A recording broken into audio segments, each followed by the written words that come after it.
Congratulations rank 9 वंशदीप जी का। वंशदीप जी बहुत बहुत मुबारकें, कॉन्ग्रेचुलेशंस।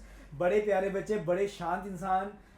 मतलब इनसे मुझे काफ़ी कुछ सीखने को मिलता है। इतना पेशेंस के साथ हर एक काम करते हैं। तो वंश जी मैं आपसे ये पूछना चाहूँगा, तो पहले रैंक 9 जब आया तो सारा वो कहानी बताओ कि कैसी फीलिंग थी, कैसे आपको पता चला, वो प्लीज़ बताएं। सर पहले तो काफ़ी सरप्राइजिंग था क्योंकि एक दिन पहले रिजल्ट आ गया। हाँ जी। तो एक तो मैंने एक्सपेक्ट नहीं किया था कि इतना अच्छा रैंक 9 रैंक 9 आ कितना जाएगा। सोचा था आपने, कितना मैंने सोचा था कि 60-70 60-70 आ जाएगा ठीक क्योंकि है। हमने मार्क्स डिस्कस किए थे। हाँ, हाँ। काफ़ी बच्चों का, हमारी अकेडमी में काफ़ी अच्छा मार्क्स आया अच्छे बच्चों मार्क्स, का। हाँ जी, हाँ जी, हाँ जी। तो 9 ही एक्सपेक्ट किया था मैंने। अच्छा। बट क्योंकि आपने भी एफर्ट्स डाले थे, हमने भी एफर्ट्स डाले थे, तो ये बड़े इंटेलिजेंट बच्चे हैं, बड़े इंटेलिजेंट। मतलब ना मुझे याद है ये क्वेश्चंस पुट करते होते थे कभी कभी, और इतने रेलिवेंट क्वेश्चंस होते थे और इतने प्यार से पूछते थे। मतलब एक तो इनका ना ऑरा ही डिफरेंट है। मैं फैक्ट बता रहा हूँ ये चीज़, आपका ना ऑरा बिल्कुल डिफरेंट है। बड़े शांत स्वभाव के मुझे ये लगते हैं और बड़े मैच्योर हैं इतनी सी एज में।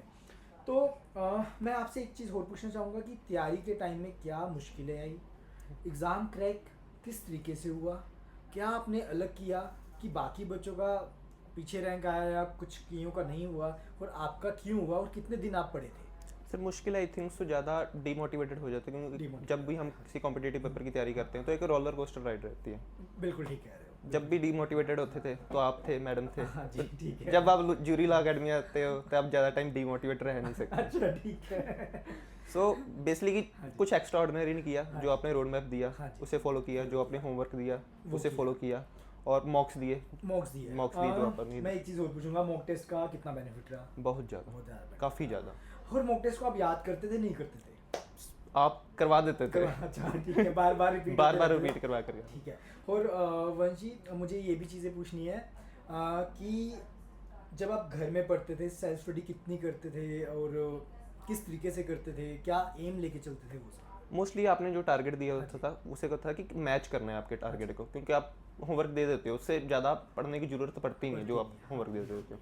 तो जो आप जैसे आपने एग्जांपल्स दी थी प्रीवियस हाँ जी। बच्चों की कि हाँ जी। वो सारा होमवर्क टच कर कर आते थे, बिल्कुल। तो वो ही मैंने कोशिश की कि मैं सब Touch सारा करके आते टच कर कर आऊँ सारा होमवर्क, क्योंकि रिपीट तो हो जाएगा, रिपीट हो जाएगा। पर एक बार पढ़ना जरूरी है। क्या बात है, पढ़ना जरूरी है। एक बार सारा टच कर दो, है ना। होमवर्क ज्यादा है फिर क्या हुआ? कई बच्चे ना बड़ी टेंशन ले लेते हैं कि सर इतना होमवर्क नहीं हुआ, अच्छे से करेंगे, अच्छे से करेंगे, अच्छे से करते करते मेरे ख्याल से वो छोड़ देते हैं। एक चीज को ज्यादा बार पढ़ने के चक्कर में सारा छूट जाता है, क्योंकि हर एक पेपर शायद एक एक दो दो नंबर का यस सर, है ना। Yes sir. तो मुझे एक चीज़ और बताएं कि जूरी लॉ अकेडमी के साथ जो जर्नी थी, कब आए, कैसा रहा, वो सब प्लीज़। मैं मोस्टली फरवरी एंड में आया था ऑफलाइन। उससे पहले मैं थोड़ा टाइम ऑनलाइन क्लासेस ली थी, पर जो असली मुझे फील आया ऑनलाइन भी अच्छा था, बट जब आपसे आनकर मिले तो ऑफलाइन की फीलिंग अलग ही फीलिंग थी। ये ऑफलाइन बैच में आए थे, क्रैश कोर्स में आए थे, मैं लिया मैं ना। हाँ जी, थोड़ा सा पहले आ गए थे।